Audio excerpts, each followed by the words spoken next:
We'll call a meeting to order at 7 o'clock. First thing, we're going to have opening of prayer. If y'all stand and join us, please. Dear Heavenly Father, we just thank you so much for this day, dear Lord. Dear Lord, I just thank you for each person up here on this board and the time that they give to the city. Dear Lord, I pray that you'll just be with us and let us make our decisions in a way to glorify this city and also you.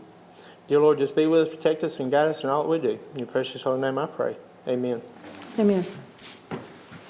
I pledge allegiance to the flag of the United States of America and to the republic for which it stands, one nation, under God, indivisible, with liberty and justice for all. Thank you.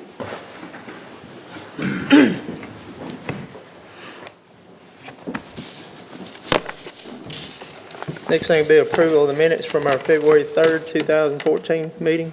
So moved. Have a second. All in favor say aye. Aye. Approved. New business. We're going to open up a public hearing to hear the public opinion on an application for a variance to allow a pool to be installed in the side yard at 7126 Grammar Drive, map 47, Group E, parcel 11.00, Alan and Aline Bissell, owners. Do we have anybody in the room here that has anything to say about the application?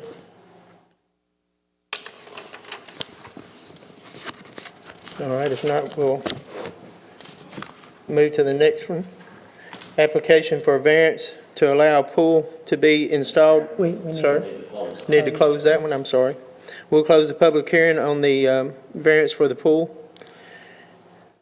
Then we'll reopen it back for the application for the variance to allow a pool to be installed in the side yard at 7126 Grammar Drive, map 47H, Group E, parcel 11.00, Alan and Aline Bissell. Would have anybody that has anything to say about this one? If not, we'll go ahead and close the hearing and then go to our regular meeting.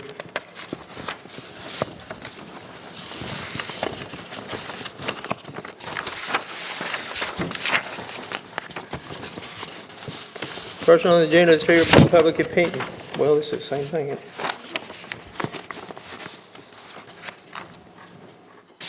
think the public hearing is that one. And then there's a second public hearing for the second one. Yeah. See, there's a first public hearing for this one and a second public hearing for that one.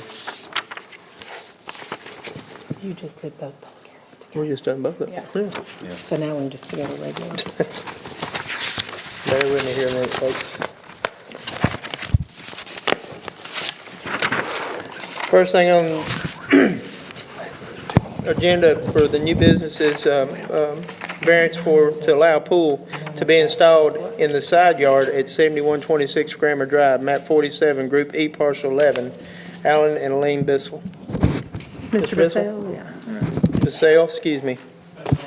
I apologize. Not necessary. If I could approach, I have Yes, sir. handouts obviously this morning, so you can follow along with me. Thank you.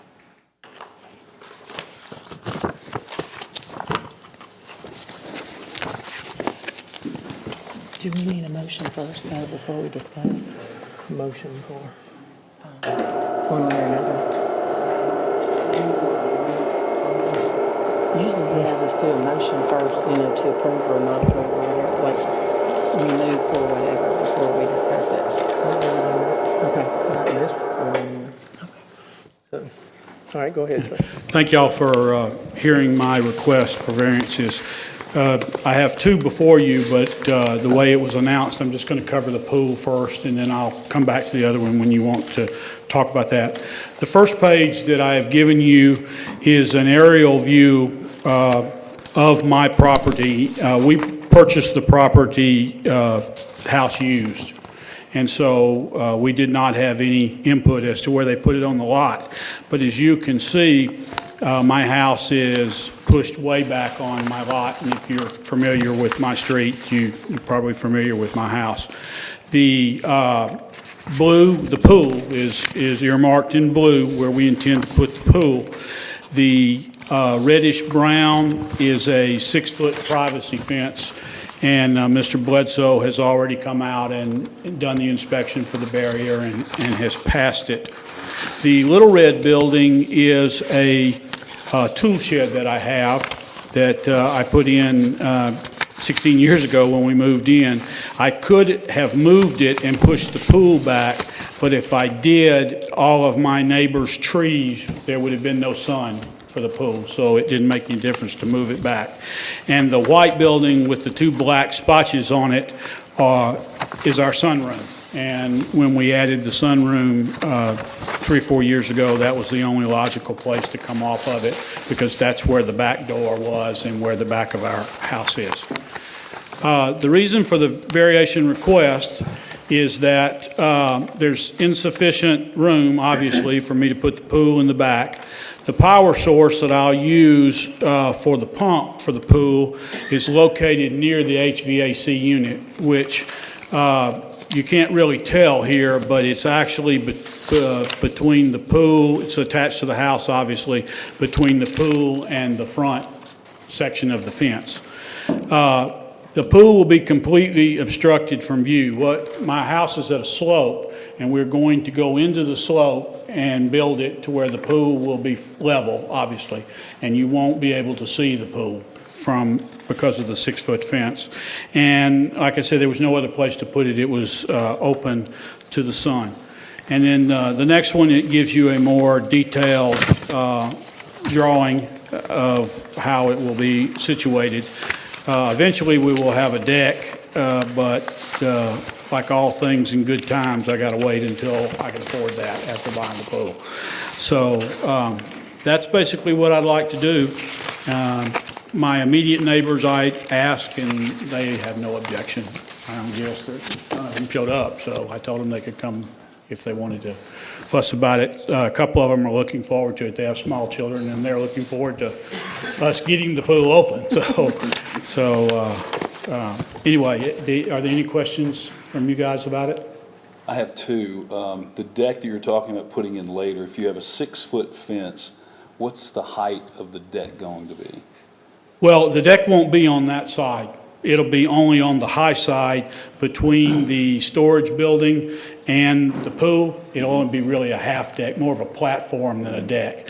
And it won't, because I put in this 54-inch self-closing fence over here, the deck won't have to be locking. It'll be open because the whole area is open. And it will actually be at pool height, but the pool will be with the cutout. The deck won't be high. It'll be actually even with the top of the pool. So it'll still be the same situation where you won't, if anything, you won't, you can see about half of my building that's back there, and it'll be way lower than that. Is the pool within 5 foot from the lot line? Yes. Okay. It's actually 12 feet from the lot line.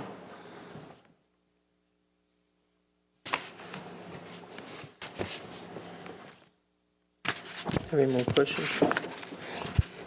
I did Approval. go by and look at it, and I don't know if y'all had time to go look or whatever, but it is, they don't have any other place to put it, so. Mr. Chairman, before you've got your motion, go ahead and get your second when it opens All for right, is there a motion discussion. to approve? I'll second. Second? Yep. All in favor, say aye. No, You gonna wait on that? Okay. get your Approval? discussion, and then I've got something I'd like for the board to consider. Our zoning ordinance, section 16 and 105.4, I don't have any problem with this. It's not anything directed against what Mr. Bissell has proposed, but that our ordinance requires that the board have a findings and have their findings of fact spread on the minutes as to why they either approve or disapprove. And generally, you can read the minutes carefully and deduct what those findings of fact are or were. But I suggest to the board, if I could take just a couple of minutes, that we need to get in the habit of actually having your findings of fact discussed and voted on, and then vote on whether you approve or disapprove. That way you've got it on the minutes, because While I've been here, we've never had one that was appealed, but at some point we will. And if that happens and the court cannot ascertain from the minutes what the actual findings of fact were, then it's going to be sent back to this board to have the findings of fact and present those to the court, which is just a delay in the appeal procedure. And it's also somewhat embarrassing to have the court tell you, I can't determine what they are. If I would like to point out to the board and suggest that you go to the city website and check the codes department and look under the zoning ordinance, section 16105.4 is the standard for variances. And you don't have to find all of these, but the ones that I think are applicable to the one tonight, and that's up to you as to whether you think they are or not. But since you don't have that, they're short sentences. I'll just, number one, that by reason of exceptional narrowness, shallowness, or shape of a particular piece of property at the time of the enactment of this ordinance, or by reason of exceptional topography, conditions, or other exceptional and extraordinary situation or condition of such piece of property, the strict application of any regulation contained within this ordinance would result in peculiar and exceptional practical difficulties to, or exceptional or undue hardship upon the owner of such property. Number two, that the variance is the minimum variance that will relieve such difficulties or hardship and thereby make possible the reasonable use of the land, building, or structure. Number three, that the variance will not authorize activities in a zone district other than those permitted by this ordinance. Number four doesn't apply, that the granting of the variance will not be detrimental to the public welfare, injurious to other property or improvements in the area in which the subject property is located, or substantial impairment to the intent and purpose of the zoning district wherein such property is located, or the general provisions of such zoning ordinance. And number seven, that the alleged difficulty or hardship has not been knowingly and intentionally created by any person having an interest in the property after the effective date of this ordinance.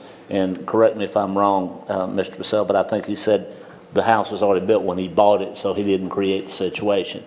The easy thing for the board to do, if you agree with those, is just incorporate and have a vote on your findings of fact and include them in the minutes by reference to standard variances number 1, 2, 3, 5, and 7. And I would strongly suggest that you get those and read them for the next board, and maybe bring a copy with you so that, and you can discuss them. I mean, you're the judges of this. You discuss them, any of these that you want now, and if you want reference to any of them repeated, or I'll be glad to do that. Thank you. Could you repeat number 7, please? Number 7, yes, sir. Please. You wrote That the alleged difficulty or hardship has not been knowingly and intentionally created by any person having an interest in the property after the effective date of this ordinance. And this ordinance was effective before Mr. Bissell made his application.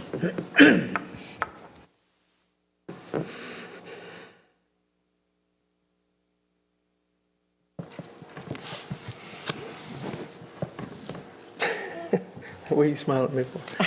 You're the chairman. Well, I'm trying to process what all he said there. Do we need to make another motion now? Is that what you're saying? Or No, is what I our- would do, what I suggest you do is make a motion to adopt those standards that I referred to, standards for variances, section 16105.4, numbers 1, 2, 3, 5, and 7, if you agree with those, as your findings of fact, and include them in the minutes by reference.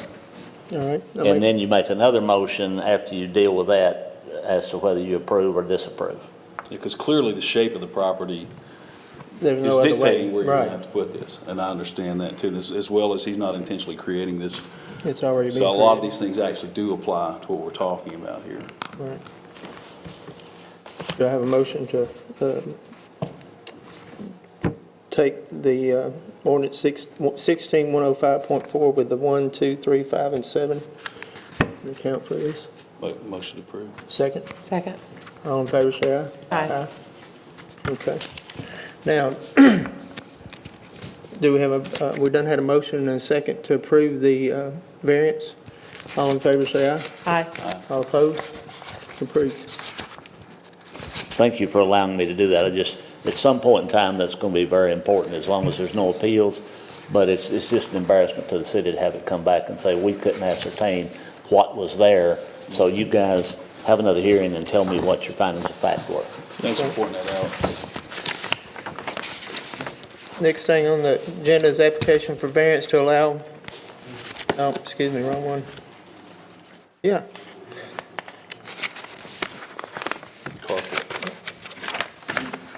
It's kind of, but I ain't never seen it doubled up like I this. know. To hear public opinion on an application for a variance to allow carport to be installed in the front yard at 7126 Grammar Drive, map 47H, Group E, parcel 11.00, Allen and Lean Bissell. Mr. Bissell, you want to come on back up? We done did that. well, the public hearing was done like Okay. Before that. in a row. Is that okay? Yeah. Yeah, you can have the public hearings first. Okay, It because doesn't we did them matter. both, or, yeah. You could have them They were, first, they were or, both done back to back. right, or you can have them, you know, Okay. one before the other one. It doesn't matter, as long as you have the opportunity for the public hearing. All right, picking up where I left off, I thought it would be best that I started by explaining first what I'm doing and why I wanted to do that.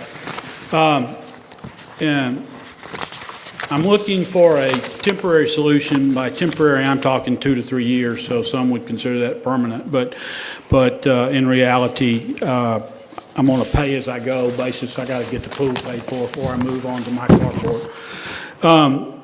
And then I plan to replace this structure with a permanent structure, either by incorporating it into a permanent structure using the roof line and building walls, you know, on the side, wood walls on the side and posts and stuff, or by completely replacing it.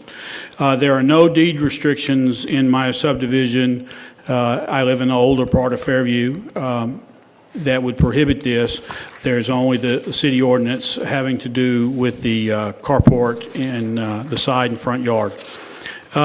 Within a third mile, a circular mile of my residence, there are 10 current residences with metal carports. 2 of those residences have 2 carports each. The rest are single carports. 9 of the 10 are double carports like I intend to install. Only 1 is color coordinated with the house like mine will be. And the roof will be the same color as my shutters, and the trim will be white, the same color as all my trim in the house. 3 of the carports are located to the side of the house, not in the rear.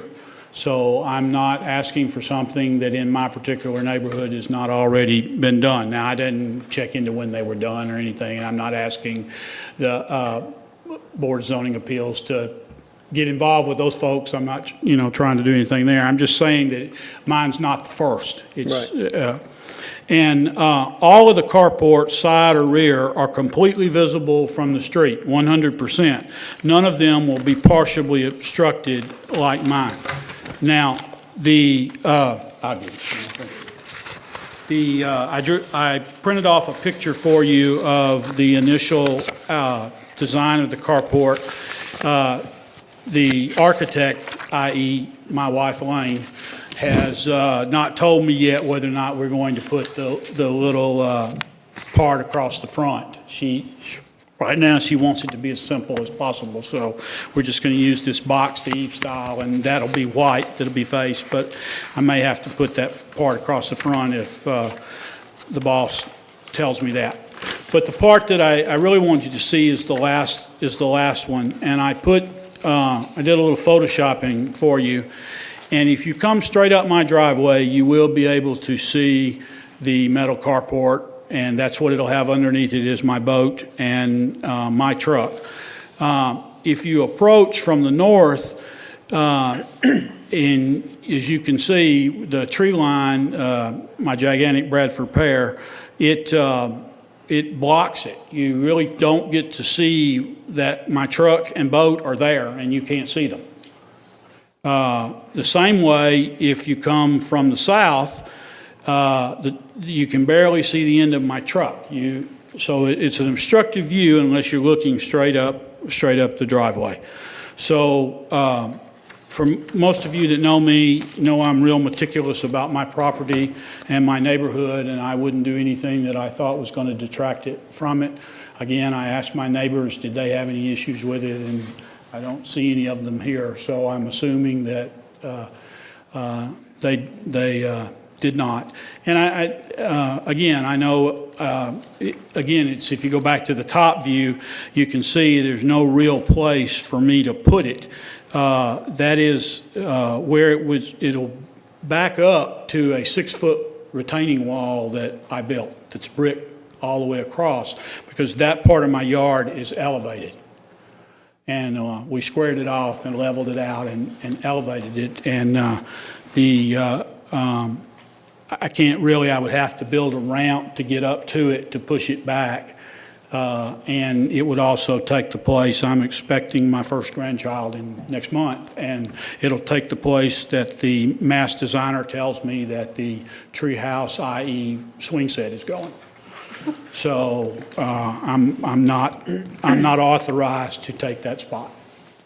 So that's kind of my plans for that, and I'd like for y'all to consider that too.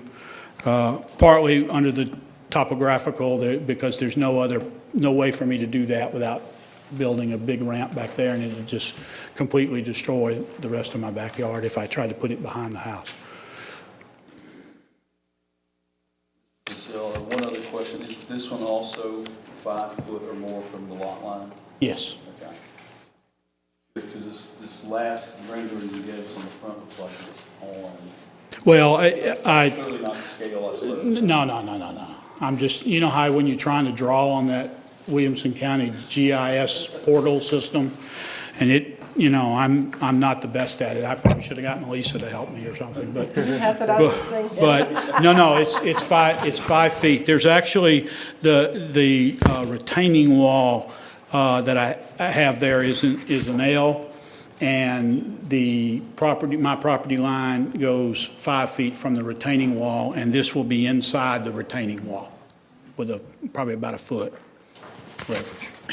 Well, I did drive through there, and your references to multiple carports, I saw everything from RVs to full-bloom gardens to other carports that were just as you described here, just all the way down to the road there. Question for the board and city attorney council, do we have a precedent for these? Do we have some recent history of granting a variance like this? Yes. Okay. I couldn't tell you when the last one was, but yes, there's been recent ones within the last 2 years. I couldn't tell you what month, but I'm going from memory. Also, you would need to have a motion on your findings of fact. Right. And one other comment, I'm glad that you didn't hire Ms. Anderson, not because she's not competent, not because she wouldn't have done a good job, but then we would have had a Then conflict I'd of have to interest. recuse myself. And you wouldn't have a quorum. No, Do we have a motion to approve? Move for approval. Second? All right. I'd like to say that we need to adopt the 16105.4, number 1, 2, 3, 5, and 7. Have a motion? Move for approval. Second. All in favor, say aye.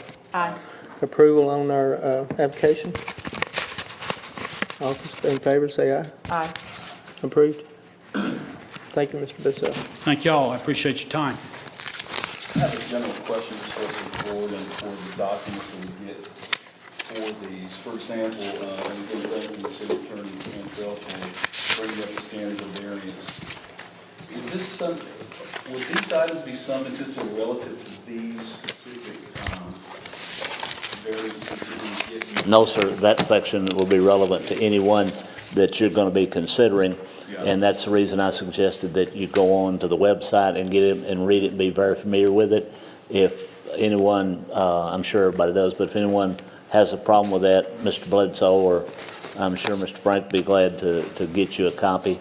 But it's right there on the website. If you just go on and check Codes Department, come down and check you'll see that if you scroll down on the left will be the subdivision regulations. I think the subdivision regulations are second, but zoning ordinance, then come down on your zoning ordinance to 16, the general provisions, click that, and then scroll down to 16-105, whatever that was, 16-105.4. That's relevant. All 7 of those will not be relevant to everything. Those are general guidelines, but most everything can be fit into some ones of those for either approval or for disapproval. And the classic example is number 7. Let's say I go by a lot and I create a situation that I know at the time that I started this is going to cause a problem. Well, then that is a reason for the board to say, we're not going to grant your variance because you created it, you were told by the codes department that it doesn't comply with the zoning ordinance, and you went ahead and built it anyway. And now you're here asking me to give you a variance. That's just an example. I haven't had that happen, but that's an absurd example, but it illustrates the point well. Thank you. Any other questions?